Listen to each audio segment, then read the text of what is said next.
Gardner Institute. Natalie, how are you? How are you holding up? I'm holding up well. You can see I'm in a flannel shirt and in my basement, but I don't mind that. Perfect. I want to, you've been a big part of this economic task force that Governor Herbert put together. That's being chaired by Derek Miller, and you put together this economic response plan. I want to go a little bit deeper with you than you've been on the town hall to talk about it. But how are you feeling about that plan? Has anything changed? And could you walk through some of the details for those watching? Yeah, happy to do that, Clint. The first thing I like to tell people about it is right on the front cover. It says it's a dynamic plan for a dynamic situation. And we put that on there because we recognize there's significant uncertainty right now. You'll notice that the plan even has version 1 on the front cover. And I expect in another couple of weeks, there'll be a version 2 out on the street as we adapt to changing information. I guess the other number one thing to know is it makes a clear case for doing three things: following public health guidelines, staying engaged with the economy, and serving those in need. And I know that's a message that resonates with the Silicon Slopes community. Um, One other thing I'll say, and then you can pepper me with questions, but I think the real innovation in the plan, and it's circulating, in a lot of areas right now, meaning industries, people outside the state, but it was this recognition that you need a plan during times of uncertainty. You need something that is directionally correct. And in this plan, we introduced those three phases of an economic recovery after a crisis like this: an urgent phase, which we're in right now, a stabilization phase, and then a recovery phase. And at least in the current plan, those timelines take us through Thanksgiving, which of course is quite a contrast to Easter Sunday, but that's, I think that's the data informed, you know, decision. How bad do you think this is going to be, Natalie, on the economy? It's already really bad. The economy essentially fell off a cliff. I mean, we basically, I think that we've shut down about half of US capacity at this point. It's a supply side shock. When people close down, you all of a sudden don't create anything. And then that supply shock is followed by a consumer shock or a demand side shock where sentiment falls and people don't purchase anymore. Um, I think of it in three ways: businesses shuttered, millions of people who have lost their jobs, speaking nationally, and then retirement nest eggs that have evaporated almost overnight. And so that ends up being, maybe about a $225 billion hit to our gross domestic product that's already been lost. And so it's really bad in the near term, for sure. Does consumer sentiment drive what we're experiencing right now? Or is there more to it? More to it because it's a supply side shock first. When you shut down, you're shutting down the supply side of the economy, if you will. So when restaurants close, that's supply. When travel and tourism falls like this, that's a supply shock. But it's followed right after by these demand, um, consumer sentiment issues. And in the end, it's a remarkable thing to watch. I mean, the indicator that economists love to follow is initial claims for unemployment insurance. And a normal rate through this expansion has been about 250,000 initial claims per week. There's always things happening in the economy, people moving from job to job. The week of March 15th, the US saw 3.3 million initial claims. So going from 250,000 to 3.3 million, in like 2 weeks' time. So there is an absolute need for fiscal and monetary stimulus. And the great news for everybody is that on both accounts, the Federal Reserve and our federal government have taken swift and aggressive action. That was not the case during the Great Recession. Right. It took a while to get that stimulus during the recession, didn't That's it? right. Eventually it came, but it wasn't as synchronized as this seems to be. And do you think what are they calling it? The CARES Act, which is the stimulus bill that was passed, largest bill in history in terms of cost. Um, do you think that's going to be helpful, particularly with like these SBA loans that are being injected into businesses, and then the checks that all families and folks are getting? Do you think that's going to help? No question in my mind, it will help. It won't be enough. There will still be hardship, and there will be a need for a second tranche of stimulus, in my judgment. Just to give people a sense of how large this is, if you take, some of the other measures, it's about $2.5 trillion. That's about 11.5% of our GDP. So that's, that's a powerful injection. It's about twice the percentage of GDP as it was during ARA, which was the American Recovery and Reinvestment Act that happened during the Great Recession. So this is unprecedented, badly needed, and it will be extremely helpful to individuals and families. You'll see estimates, Clint, that about 40% of our country, 40 to 50%, live paycheck to paycheck. So, and then all these layoffs. And so imagine how helpful these direct payments to individuals and, 600 more per week in unemployment insurance, that's really vital. And it has a spin-off effect because then they buy food and then they pay their rent. And so this is a time when we bond together as a society, and I would call it, civil society at work.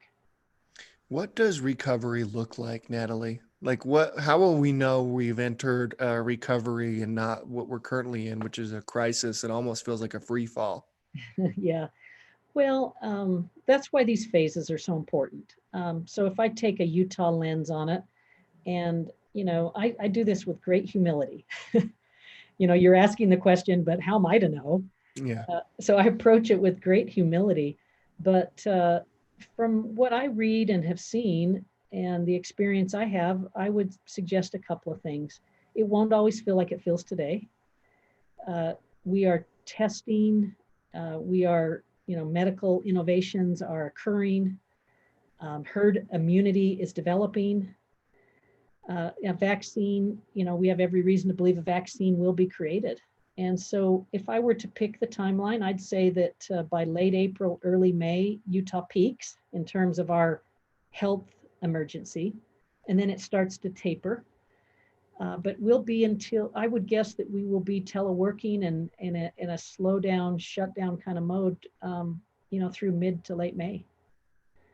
And Yeah. then the stabilization phase starts to take hold. And during the stabilization phase, now all that fiscal policy has come to bear, the monetary policy has come to bear, and we start to shore up our economy. And then we have a recovery phase where we return to more normal. There won't be a normal pre-COVID-19 normal, but there'll be something that feels much different from today.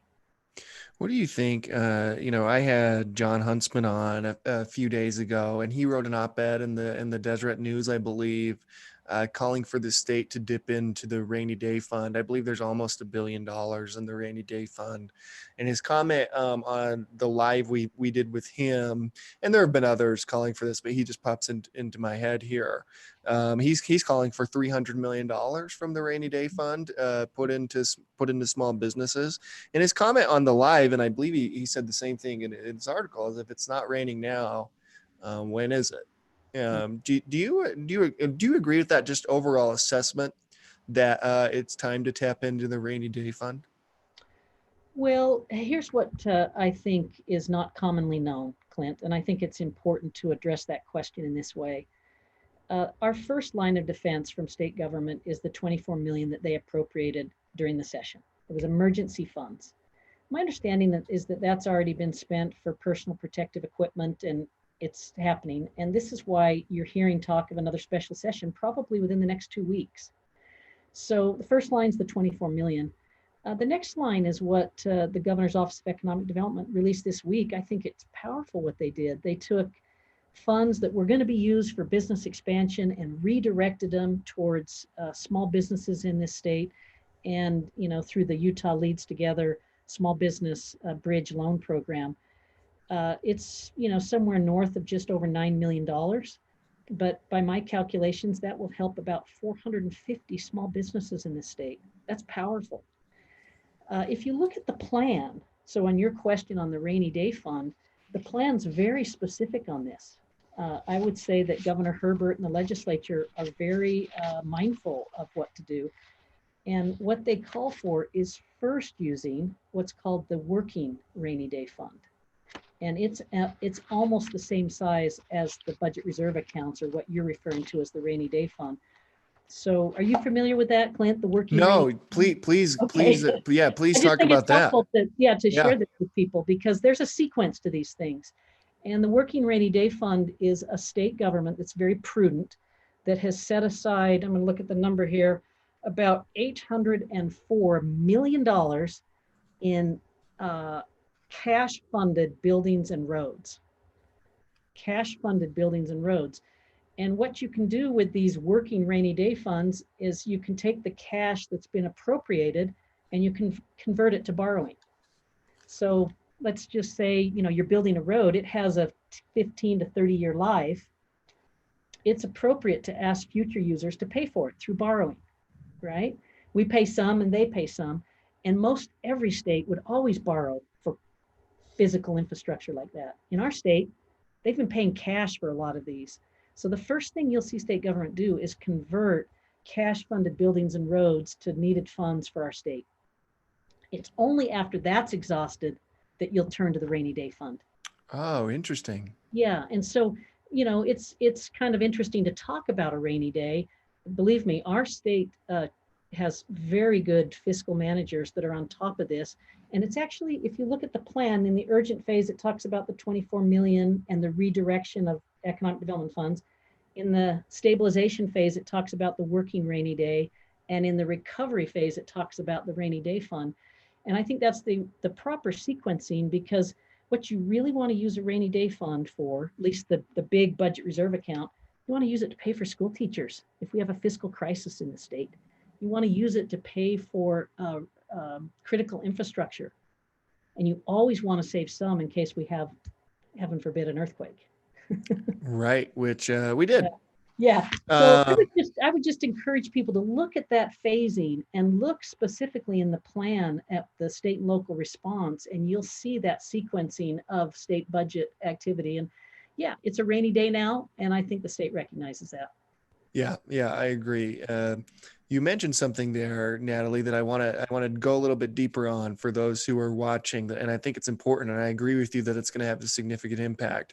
And that's what the governor's office of economic development announced. Was it this week or This week. it's It's all this the week. yeah, it's all a blur. But this week, which would mean yesterday, they announced Utah Leads Together, which is a bridge loan program. There's about $9 million in there. How does that work? How do businesses qualify? How do they get that money? What is this program? I'm not the best person to comment on it, but I believe, it's for businesses of 50 or smaller employees. So it's for the real small businesses. It's you're eligible right now, like you can apply for it right now. They hope to have checks out next week, which I think is very appropriate. The key, I think, is to get to coronavirus.utah.gov, and if you scroll down, there's a business tab, and you'll be able to see the details on it.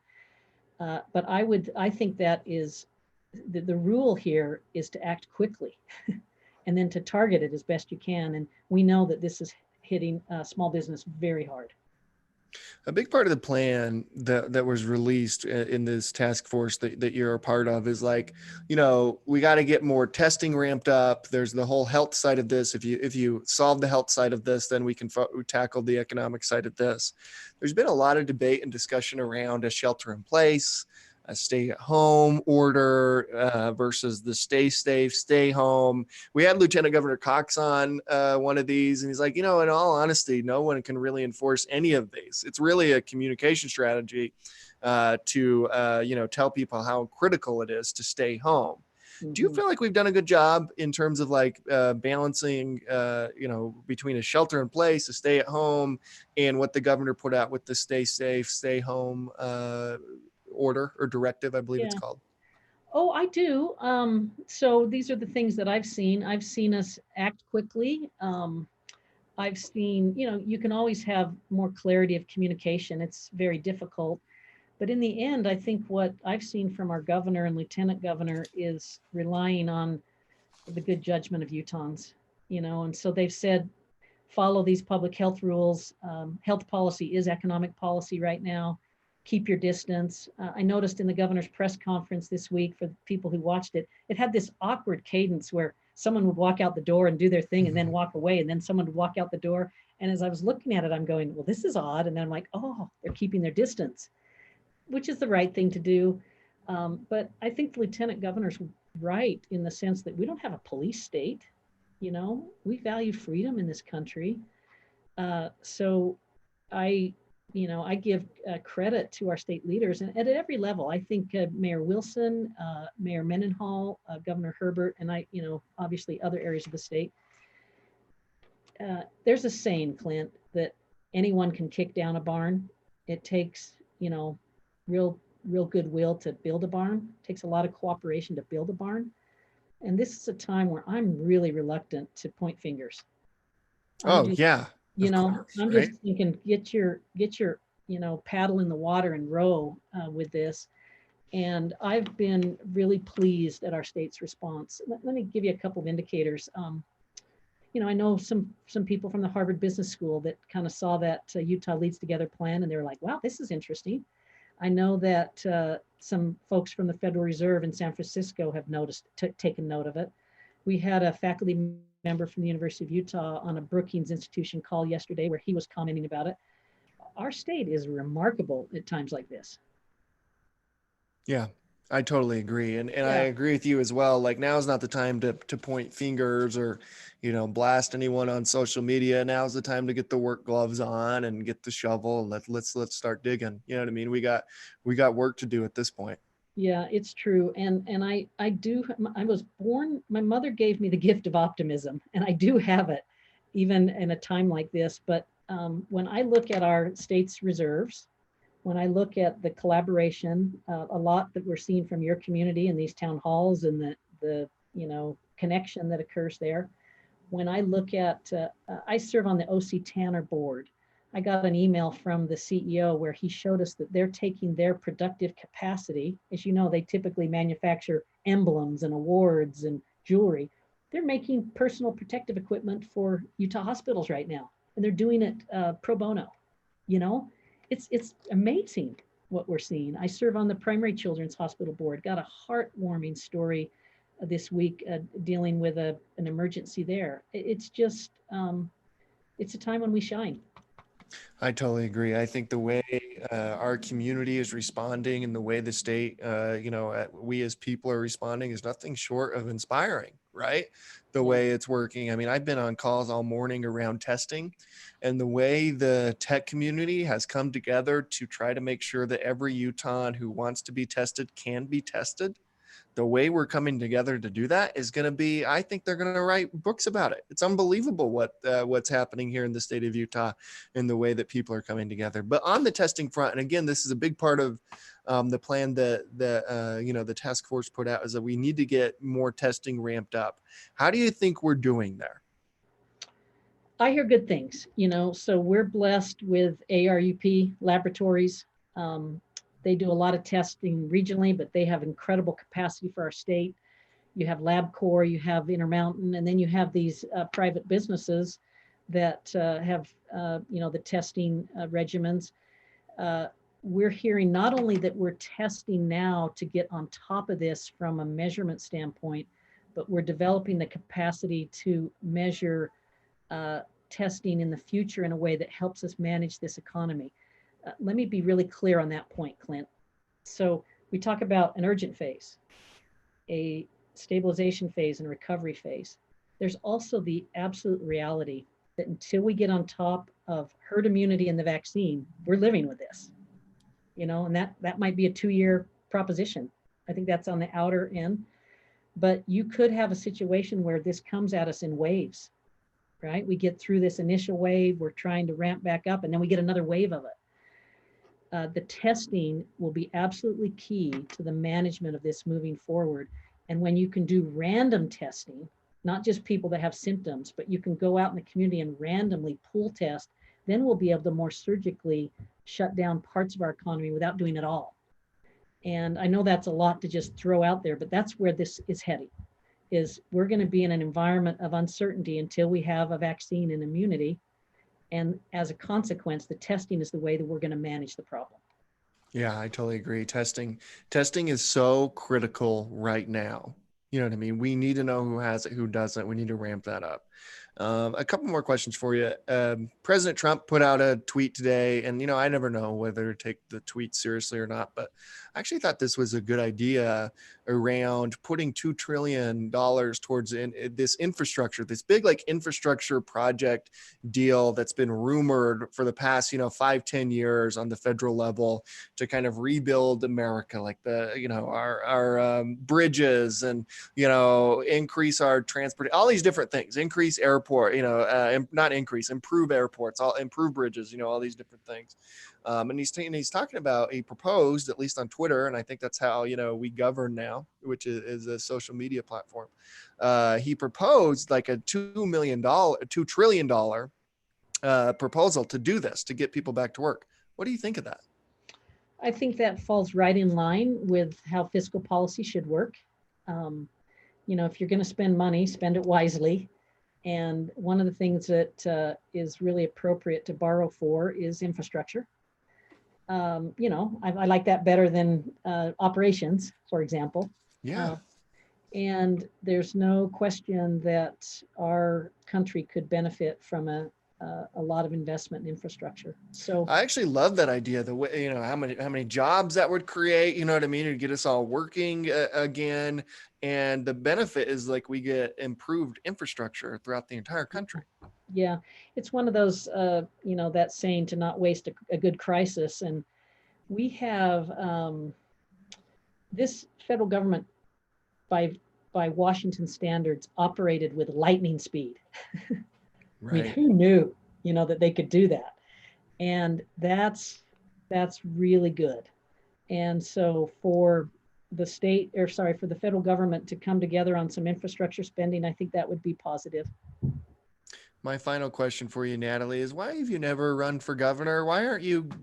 We need you, to be the governor at some point here in Utah. You're an incredible leader. Oh, you're kind. I've worked with 3 governors very closely, Governor Bangerter, Governor Leavitt, and Governor Walker. And I feel like I've had a lot of exposure to Governor Huntsman and Governor Herbert. And so, the executive branch is a place I'm very comfortable, and a place I have a lot of experience in. The truth is, I think I'm better managing a policy institute and being a thought leader in that way. So I have not run for office since I was in elementary school. Well, that's because you're smart, Natalie. That's I've probably seen too much, but I appreciate the question, and I'll also just say, I really believe, Clint, that the key to right now is leadership. It's not so much is the plan perfect or is the fiscal policy perfect. The real thing we need right now is leadership that does a couple of things, that gives more stability, that gives more calmness, that gives a sense of direction, and that really instills hope in America and in Utahns and in families. And we're blessed that we have that great leadership here in this state. Well, if you ever decide to run, Natalie, count on me. I'll be the first person to put up a yard sign. I'll be on the end of my street waving Natalie, whatever year it is that you decide to do it. I appreciate everything you do for Utah. It really is incredible. I'm so glad you're a part of this task force in such a critical leadership role. We'll have you on again, I'm sure, as this thing develops. Thank you so much for coming on. I'll keep in contact, and thanks for all you do, Clint. Appreciate it.